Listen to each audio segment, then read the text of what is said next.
Atomic Habits by James Clea. This book has revolutionized the way we think about habits and personal growth. In Atomic Habits, Clea provides practical strategies to form good habits, break bad ones, and master the tiny behaviors that lead to remarkable results. Whether you're looking to improve your health, your work, or your overall life satisfaction, the principles in this book can guide you on a transformative journey. Imagine if you could improve every aspect of your life by just 1% each day. What if tiny, seemingly insignificant changes could lead to extraordinary results over time? In Atomic Habits, James Clea reveals the hidden power of small habits and how they can compound into life-changing outcomes. This isn't just about willpower or motivation. It's about creating a system that makes good habits inevitable and bad habits impossible. Stay with us until the end, and you'll discover practical strategies that can help you achieve your goals, no matter how big or small. If you've ever struggled to make lasting changes or wondered how successful people build their habits, this summary is for you. Let's dive in and unlock the power of atomic habits together. The surprising power of atomic habits. In 2003, a pivotal day arrived for British cycling. Since 1908, British riders had won only one gold medal in the Olympic Games. For 110 years, no British cyclist had won the Tour de France. The performance of British riders was so dismal that no top bike manufacturers wanted to sell bikes to the team for fear of tarnishing their reputation. However, when the governing body for professional cycling in Britain hired Dave Brailsford, something unprecedented happened. What set him apart from other coaches was his commitment to his strategy, which he called the aggregation of marginal gains. This strategy meant looking for improvements in every small detail. Brailsford started making small adjustments to his team. These changes weren't large, but small tweaks, such as redesigning the bike seats for more comfort, having riders wear electrically heated overshorts to maintain the ideal muscle temperature, and rubbing alcohol on the tires for better grip. These small changes led to improvements and better results. In the 2008 Beijing Olympic Games, the team performed exceptionally well. But how did this happen? How did an ordinary team of athletes become world champions with just small changes? No one could have imagined that these small efforts could make such a big difference. Often, we don't notice these small improvements, even if they are just 1%, but if you pay attention, they are very effective, and their effects are seen not immediately, but after several years. Let's see how this works mathematically. If you improve by 1% a day for a year, you will end up 37 times better by the end of the year. Habits are like the compound interest of self-improvement. Their impact doesn't show up in a day, but definitely becomes visible after months of practice. However, the sad part is that these habits work at such a slow pace that it often takes a long time to get rid of bad habits. If you eat an unhealthy meal today, your weight on the scale won't change at all, but if you keep repeating this, you'll see toxic results. As it is said, whether you are successful or unsuccessful today doesn't matter as much as your habits, which determine if you are moving in the right direction or not. How your habits shape your identity, and vice versa. Why is it so hard to break bad habits, while good habits are so difficult to adopt? Despite our best intentions, once bad habits take hold, they don't let go easily. We may try our best to change them, but often fail, and the reasons are: 1. We try to change the wrong things, and 2. Our approach is not effective. Many people start the process of change by focusing on what they want to achieve. This leads to outcome-based habits, but if we start building identity-based habits, we focus on what we want to become. Imagine two people who want to quit smoking. When the first person is offered a cigarette, he says, "No thank you, I'm trying to quit smoking." This response seems reasonable, but it implies that he still identifies as a smoker who is trying to become something else. He wants to change his behavior, but his beliefs remain the same. When the second person is offered a cigarette, he responds, "No thank you, I don't smoke." Notice the subtle difference. This simple change in phrasing shifts his identity. He no longer identifies as a smoker. Most people don't think about identity change when they seek improvement. The more proud you feel about a certain aspect of yourself, the more motivated you will be to adopt new habits. You just need to decide what you want to become, and by making small changes in your habits, you can prove it to yourself. How to build better habits in 4 simple steps. In 1898, a psychologist named Edward Thorndike conducted an experiment that revealed how habits and rules form our behavior. Thorndike had a keen interest in studying animal behavior, so he started with cats. He placed each cat inside a puzzle box. The box had a door that the cat could easily open by pressing a lever or pulling a loop of cord. Most cats, upon being placed in the box, would try to escape by sniffing corners and pawing at the walls.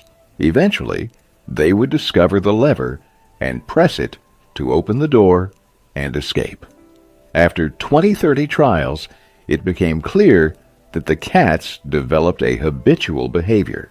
Upon entering the box, they would immediately press the lever to escape. With repeated practice, the cats made fewer mistakes and focused on the solution. Thorndike described the learning process as follows. Behaviors that produce satisfying results are likely to be repeated, while those that produce unfavorable results are less likely to be repeated.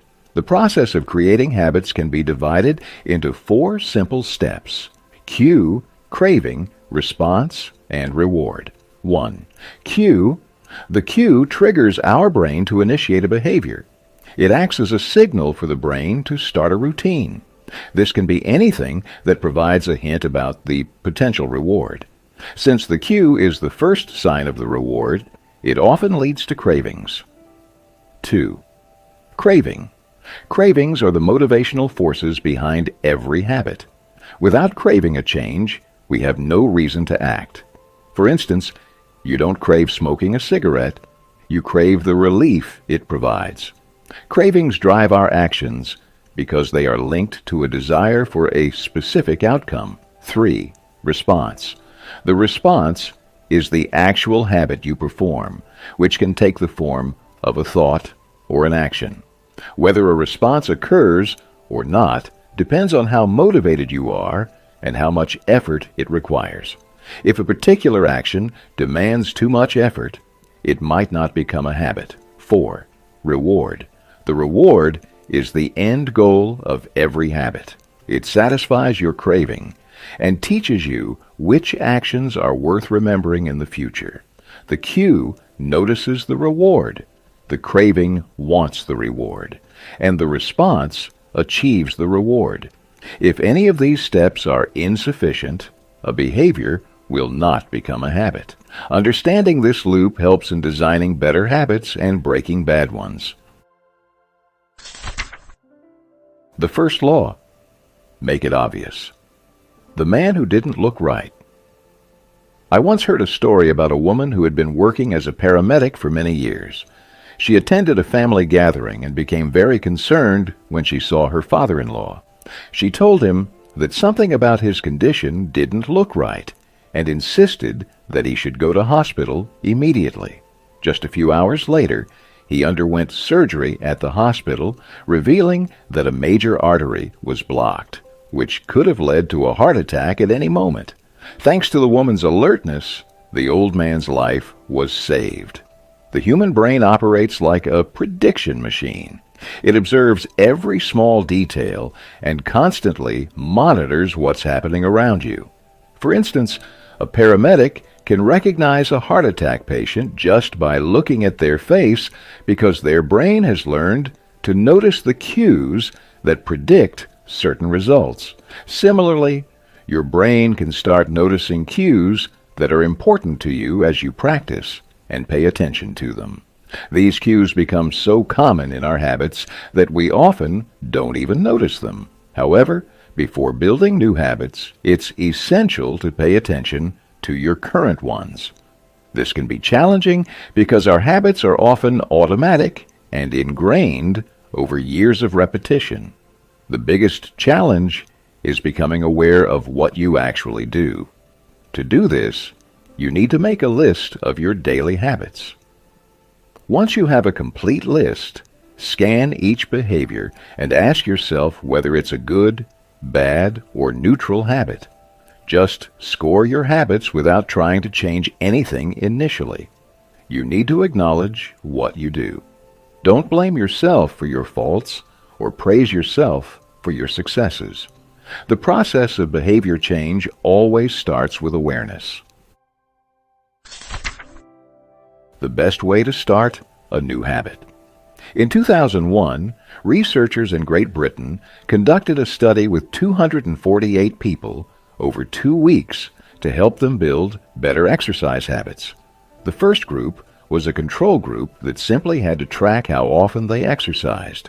The second group, called the motivation group, was instructed to track their exercise and read some books on the benefits of exercise. Additionally, researchers told them that working out reduces the risk of coronary heart disease and improves heart health.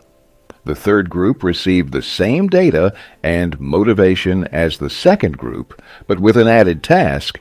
They had to create a specific plan for when and where they would exercise. To make this even more specific, each member of the third group wrote, "During the next week, I will engage in at least 20 minutes of vigorous exercise on this day, at this time, in this place." In the first and second groups, only 35 to 38% of participants exercised at least once a week. The motivational presentation had little impact on their behavior. However, in the third group, 91% of participants exercised at least once a week. The sentence they wrote down is what researchers call implementation intentions, a plan made in advance about when and where to act. Numerous studies have shown that implementation intentions help people stay connected to their goals. Many people think they lack motivation, but the truth is they are not clear about their goals. Knowing when and where to act is not obvious to them. However, the first law of behavior is to make it obvious. Being specific and clear about your intentions provides practical cues for your habits and allows you to design a plan for when and where to act. The key takeaway is that having a detailed plan significantly increases your chances of sticking to a new habit. By explicitly defining the time and place for your actions, you turn vague intentions into a concrete plan, making it much more likely that you will follow through. Motivation is overrated. Environment often matters more. At Massachusetts General Hospital in Boston, a primary care physician named Anne Thorndike had a revolutionary idea. She believed she could improve the eating habits of hospital staff and visitors without changing their motivation or making any announcements. Along with her colleagues, she conducted a 6-month study to change the choice architecture of the hospital cafeteria. The first step was to rearrange the drinks. Refrigerators near the cash registers were stocked only with soda. They replaced the soda with water bottles, not only in the refrigerators but also at various food stations throughout the room. Soda was still available in the main refrigerator, but water was now accessible everywhere. Over the next 3 months, soda sales dropped by 11.4%, while bottled water sales increased by 25.8%. Similar changes were made to the food arrangements, and the results were consistent. No one noticed the changes, yet the impact was significant. Often people don't choose what to eat because they particularly want it, but because of where it is placed. Imagine you walk into your kitchen and find a plate of cookies. You might immediately start eating them, not because you're hungry, but because they're right there in front of you. Your habits can change in the same way, depending on where you are and the cues around you. Environment plays an invisible role in shaping human behavior. No matter how different our personalities are, some behaviors are automatically formed due to our environmental conditions. Unfortunately, the environments we live and work in often prevent us from taking specific actions because there are no obvious cues to trigger those behaviors. If you want to make a habit a main part of your life, you need to make the cue a main part of your environment. This means that to foster good habits, you should design your environment in a way that promotes them.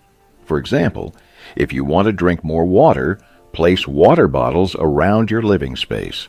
If you want to read more, leave books in places where you spend a lot of time. By making small adjustments to your environment, you can create a setting that naturally encourages positive behaviors, reducing the reliance on motivation alone. The secret to self-control. In 1971, during the 16th year of the Vietnam War, Congressman Robert Steele from Connecticut and Morgan Murphy from Illinois made a shocking discovery that stunned the American public. While visiting the troops, they found out that almost 15% of the U.S. soldiers sent to Vietnam were drug addicts. Follow-up research revealed that 35% of the service members in Vietnam had tried heroin, and 20% were addicted to it. This discovery led to the creation of a special action office for drug abuse prevention to help rehabilitate these service members when they returned to the U.S. Lee Robbins, a research director, proved that if there is a radical change in the environment, addictions can quickly disappear. The soldiers in Vietnam spent all their time surrounded by cues that triggered heroin use. The drug was easily accessible, the stress of the war, fellow soldiers who were also users, and the anxiety of being far from home and family. However, when these soldiers returned to the U.S., they were in an environment devoid of such cues, and their habits changed accordingly. This Vietnam study challenges many of our cultural beliefs about bad habits. Our culture teaches us that the solution to all our problems lies in a little bit of discipline. However, recent research has proven otherwise.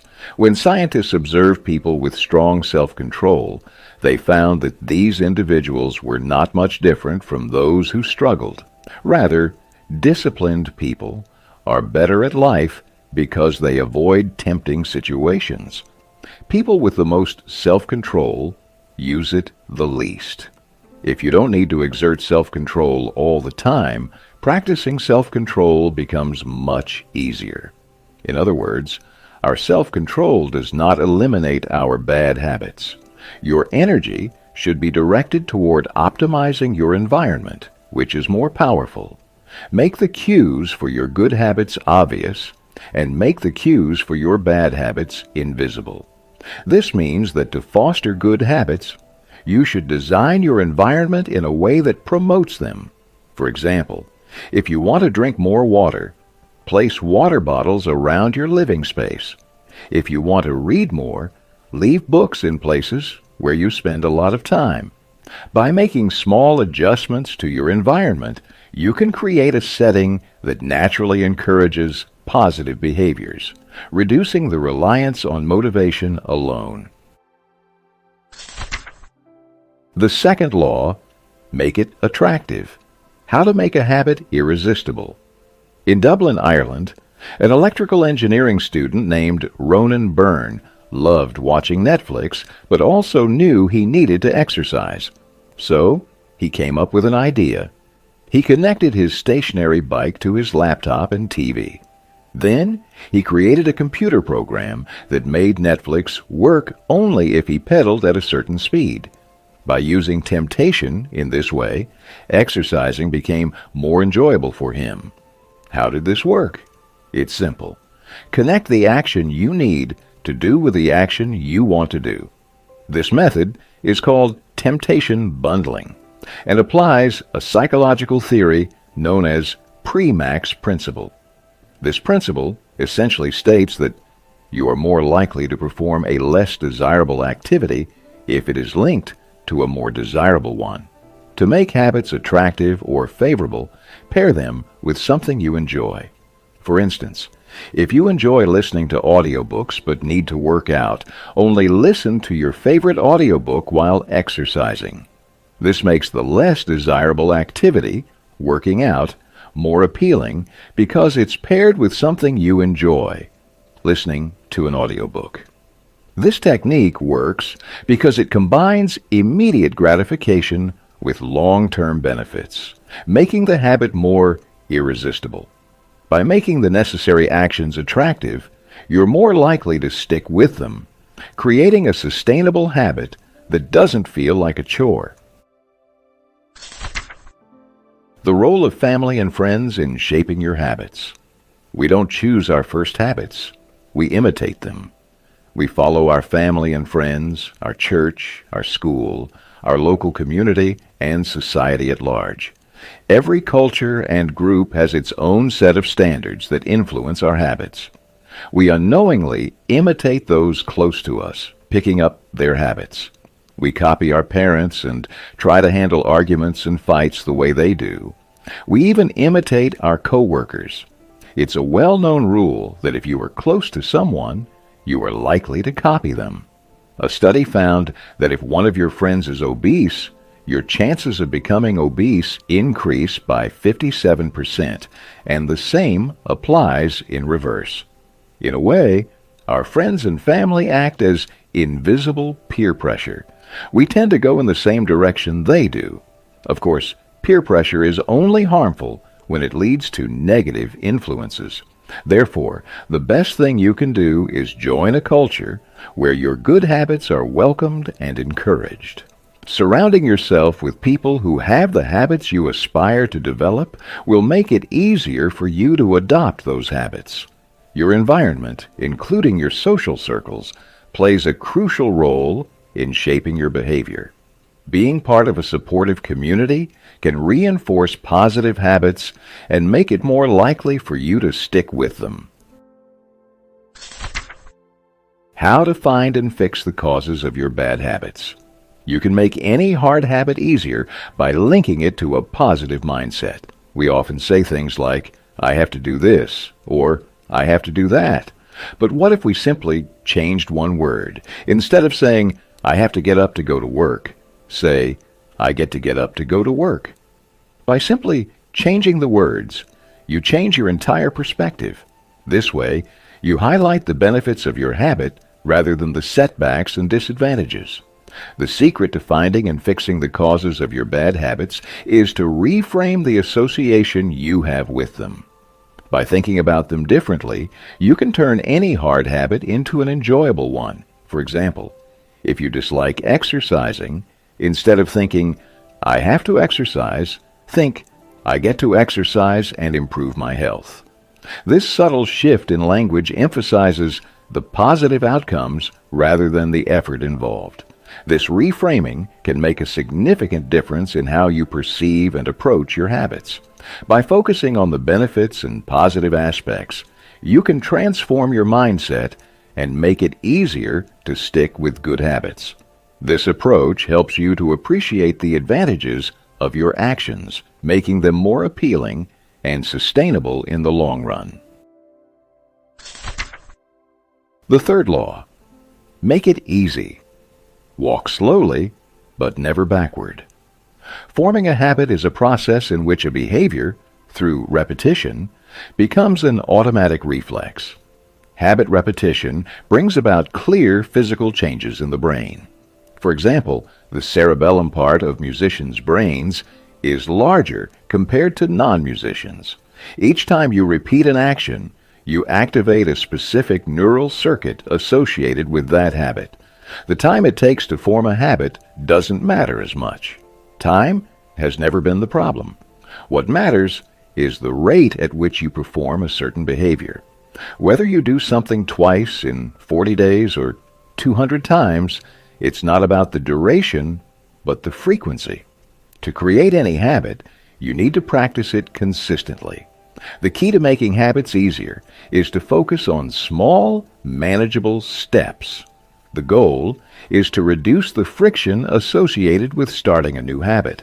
For instance, if you want to start exercising, begin with just a few minutes a day rather than committing to an hour-long workout. Gradually increase the time as the habit becomes more ingrained. By making habits easy and reducing the barriers to starting them, you increase the likelihood of sticking with them. Simplify the process and break down the habit into smaller steps to make it more achievable. Remember, progress may be slow, but as long as you're moving forward and not backward, you're on the right track. Consistent, small steps will eventually lead to significant changes. The law of least effort. Energy is valuable, and the brain is designed to conserve it whenever possible. It's human nature to follow the law of least effort, which states that when people are given two similar choices, they will naturally choose the one that requires the least effort. Every action requires a certain amount of energy, and the more energy required, the less likely we are to do it. In a sense, every habit is just an obstacle standing between you and the desired outcome. Dieting is an obstacle to being fit, and meditation is an obstacle to peace of mind. You don't love the habit itself, you love the outcome it delivers. But if we're all so lazy, how do some people achieve difficult goals? The solution is to create an environment where doing the right things is as easy as possible, thereby reducing the friction of obstacles. For example, meal delivery services reduce the friction of grocery shopping, and dating apps reduce the friction of social introductions. In the struggle to create better habits, explore ways to reduce the friction associated with good habits and increase the friction associated with bad habits. For instance, make your workout clothes easy to access and ready to wear, or prepare healthy meals in advance to avoid the temptation of junk food. By designing your environment to support your goals, you make it easier to follow through with good habits and harder to indulge in bad ones. This approach helps you conserve energy and stay consistent with your desired behaviors, ultimately leading to the achievement of your goals with less effort. How to stop procrastinating by using the 2-minute rule. If you want to start something big, even if it feels easy by taking big steps, you should still begin with baby steps. We all tend to try to do too much too quickly because we're excited about the change. However, a strategy that can help you is the 2-minute rule, which states, when you start a new habit, it should take less than 2 minutes to do. You'll notice that almost any habit can be scaled down to a 2-minute version.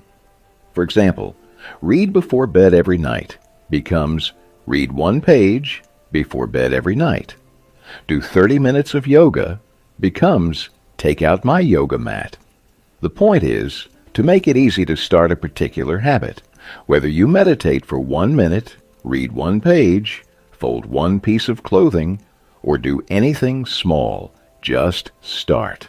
Doing something that feels right is a powerful strategy.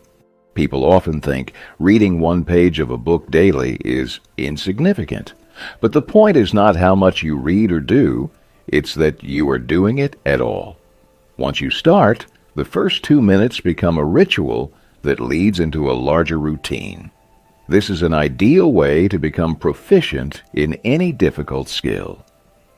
Once a habit is established, there will come a point where you perform the action routinely and perfectly. You can mix the 2-minute rule with habit-shaping techniques to ensure your habit helps you achieve your ultimate goal. After establishing a habit, take it to intermediate steps and repeat the process until you become an expert. Only then should you move to the next level. Eventually, you'll find that the habit you wanted to build has become part of your personality. How to make good habits inevitable and bad habits impossible. In the summer of 1830, Victor Hugo, a French writer, was struggling with an impossible deadline. He had promised his publisher a new book 12 months earlier, but had made no progress.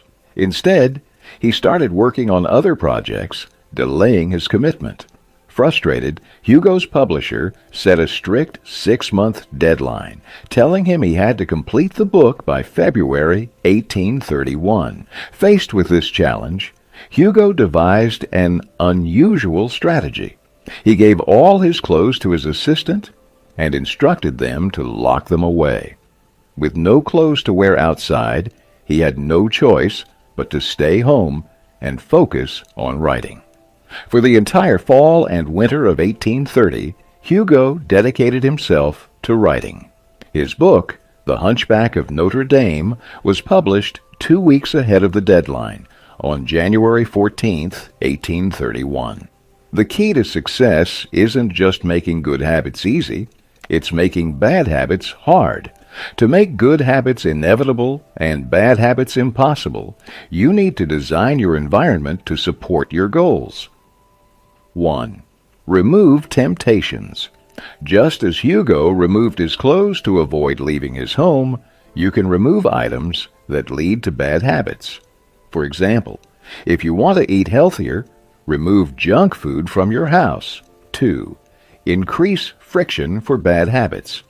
Make it difficult to indulge in bad habits. If you want to stop wasting time on social media, log out of your accounts or delete the apps from your phone. 3. Decrease friction for good habits. Make it as easy as possible to follow through with good habits. If you want to exercise in the morning, lay out your workout clothes the night before. 4. Create a positive environment. Surround yourself with cues that support your good habits. If you want to read more, place books around your living space where you can easily access them. 5. Make commitments. Publicly commit to your goals, making it harder to back out. This adds a layer of accountability.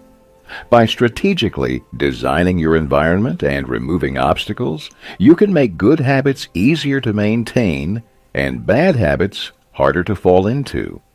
This approach ensures that you are naturally guided towards the behaviors that align with your goals. The fourth law, make it satisfying. The cardinal rule of behavior change. When an experience is satisfying, we are more likely to repeat that behavior, which makes perfect sense. Even small pleasures send a signal to our brain that says, "This is good, do it again." Take chewing gum as an example.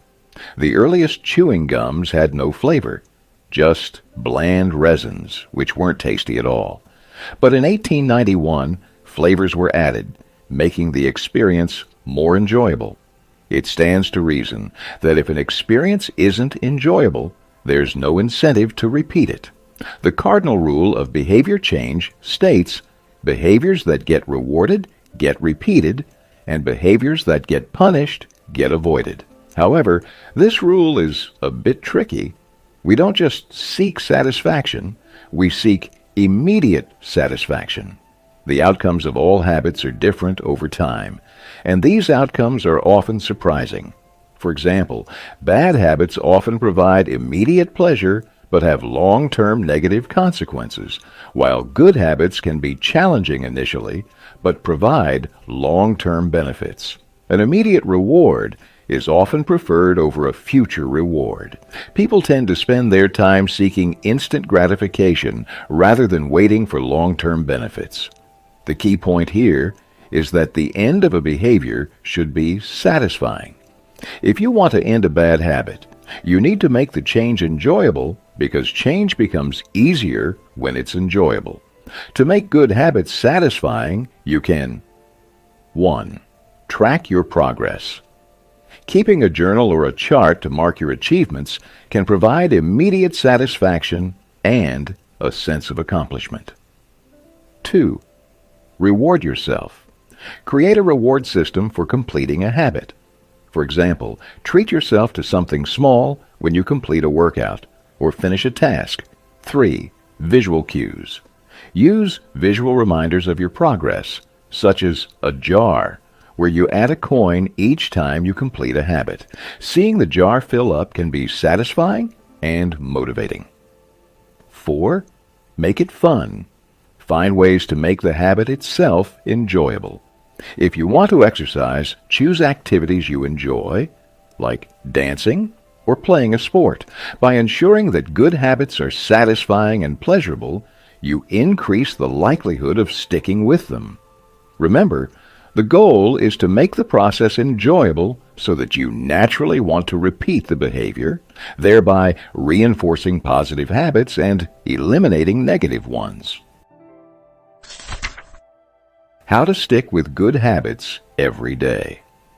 When Benjamin Franklin was in his 20s, he carried a small booklet with him daily to track his 13 personal virtues.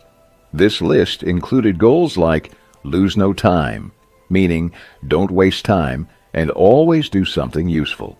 At the end of each day, he would open his list and record his progress. This method is known as habit tracking, an easy way to monitor your habits. Habit tracking is powerful because it employs multiple laws of behavior change. 1.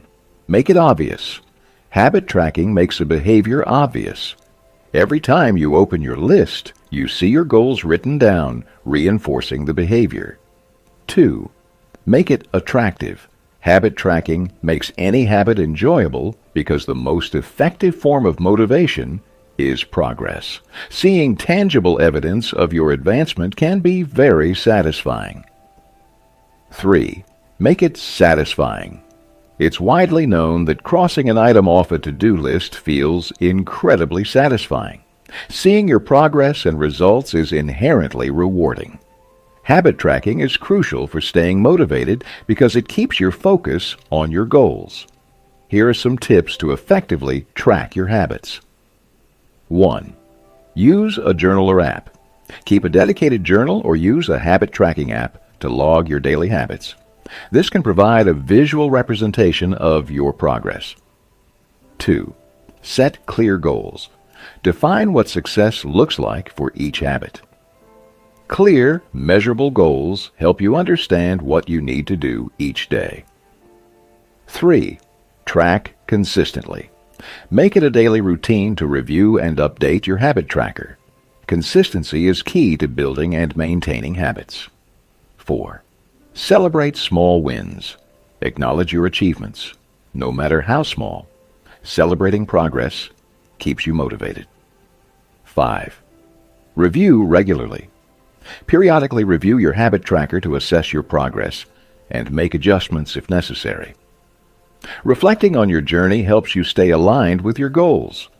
By incorporating habit tracking into your routine, you create a system that makes good habits stick. It provides a sense of accountability, motivation, and satisfaction, ensuring that you remain committed to your personal growth and goals. How an accountability partner can change everything. Just as we tend to repeat enjoyable experiences, we avoid repeating painful ones. Pain is an effective teacher. If failure is painful, We are motivated to fix it. However, if failure has no immediate effect on us, we tend to ignore it. The more immediate and costly the mistake, the more we learn from it. For example, the fear of a bad review forces an employee to work better. Extreme consequences make people learn quickly. This is why having an accountability partner can be incredibly helpful. Knowing that someone is watching you keeps you motivated and powerful. If you have to face immediate consequences for your actions, you are less likely to delay your work. If you procrastinate, your boss might see you as lazy and untrustworthy. We all care about the opinions of those around us, especially those who can help us reach the top. An accountability partner ensures that someone is always there to monitor your progress. Here's how an accountability partner can make a difference. 1. Immediate feedback. An accountability partner provides immediate feedback on your actions. This helps you recognize and correct mistakes quickly. 2. Motivation. Knowing that someone is holding you accountable keeps you motivated to stick to your goals. The desire to avoid disappointing your partner can be a powerful motivator. 3. Consistency. Regular check-ins with your accountability partner ensure that you remain consistent in your efforts. This consistency is crucial for building and maintaining good habits. 4. Support and encouragement. An accountability partner offers support and encouragement, helping you stay positive and focused on your goals. 5. Honest evaluation. They provide an honest evaluation of your progress, helping you see areas where you need improvement and celebrating your successes. To make the most of an accountability partnership, 1. Choose wisely. Select someone you trust and respect, and who is committed to helping you achieve your goals. 2. Set clear expectations. Define what you want to achieve and how your partner can help you stay accountable. 3. Regular check-ins. Schedule regular check-ins to discuss your progress and any challenges you're facing. 4. Be honest. Be open and honest about your progress and struggles.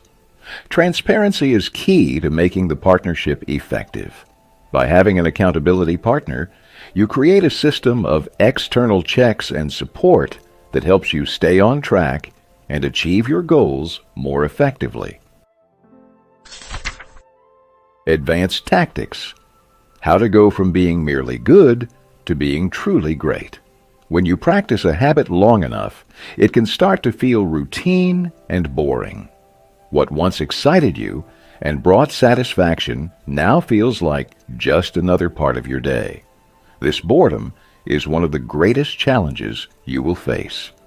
We get bored with our habits because they no longer provide the same level of satisfaction, and we always expect an outcome. The truth is, it doesn't matter what you want to get better at if you only do it when it excites you. If you only engage in a habit when it excites you, you won't be consistent enough to achieve great results. Yes, there will be days when you want to quit, but the key is to stick with it even when it's painful, boring, or exhausting. This is what separates amateurs from professionals. The only way to succeed is to do what you do with all your heart and enjoy it. The downside of habits is that we often don't notice small mistakes. Because you do something repeatedly out of habit, you might not improve it. However, you don't need to worry too much about this because some habits don't require constant improvement. For example, how you tie your shoes doesn't need frequent upgrades. But if you want to master a skill, just having a habit is not enough. You need hard practice until you acquire certain skills. Here's what you need to do to go from good to great. 1. Embrace boredom. Understand that not every moment will be exciting. Embrace the monotony and keep pushing through. This is where true growth happens. 2. Continuous improvement. Always look for small ways to improve your performance.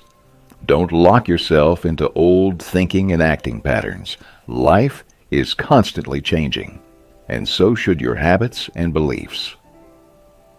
3. Self-awareness.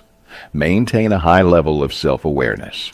Regularly evaluate your performance and look for areas where you can improve. Avoid getting complacent. 4. Deliberate practice. Engage in deliberate practice, which means practicing with the intent to improve and focusing on the aspects that challenge you the most. This is how you develop mastery over time. 5. Feedback and reflection. Seek feedback and reflect on it. Understand what works and what doesn't. Make adjustments to your approach based on the feedback you receive. By incorporating these advanced tactics, you can push past the initial excitement and routine of your habits and continue to improve. This approach will help you achieve not just good, but truly great results. Conclusion. Atomic Habits by James Clea offers a comprehensive guide to understanding and transforming our habits. The principles laid out in the book are not just theoretical, but practical steps that can be applied in daily life to achieve remarkable results. By following the 4 laws of behavior change, make it obvious, make it attractive, make it easy, and make it satisfying, you can create an environment conducive to positive habits while minimizing negative ones. One of the key takeaways is the importance of small, incremental changes. Often, we underestimate the power of tiny improvements made consistently over time. These 1% improvements, compounded daily, can lead to significant transformations in our lives. By focusing on the process rather than the outcome, we can stay motivated and committed to our goals. The book also emphasizes the role of our environment and social circles in shaping our habits. Surrounding ourselves with supportive, like-minded individuals and designing our spaces to encourage good behaviors can make a substantial difference in our ability to stick to new habits. Moreover, Clea highlights the importance of self-awareness and deliberate practice in achieving mastery. It's not enough to simply perform a habit. We must continuously seek ways to improve and adapt to new challenges. This requires a mindset of lifelong learning and resilience in the face of boredom and setbacks. Atomic Habits provides a blueprint for building a better life through the power of small habits. By understanding the science behind habit formation and implementing the strategies discussed, you can create lasting change and unlock your full potential. Remember, success is not a single monumental event, but a series of small, consistent actions taken over time. Start small, stay consistent, and watch as your efforts compound into extraordinary results. Thank you for listening to this audiobook summary of Atomic Habits by James Clea. We hope you found the insights and strategies helpful, and that you're inspired to start making small, positive changes in your life. Remember, it's the tiny, consistent actions that lead to remarkable transformations over time. By making your good habits obvious, attractive, easy, and satisfying, you can create a system that supports continuous improvement and success. If you enjoyed this summary and found it valuable, please consider subscribing to our channel and sharing it with your friends and family. Your support helps us bring more content like this to you. Don't forget to leave a comment below and let us know which habits you're planning to build or change using the principles from Atomic Habits. Stay tuned for more summaries and insights from the best personal development books out there. Until next time, keep striving for progress, not perfection, and watch as your efforts compound into extraordinary results. Thank you, and take care.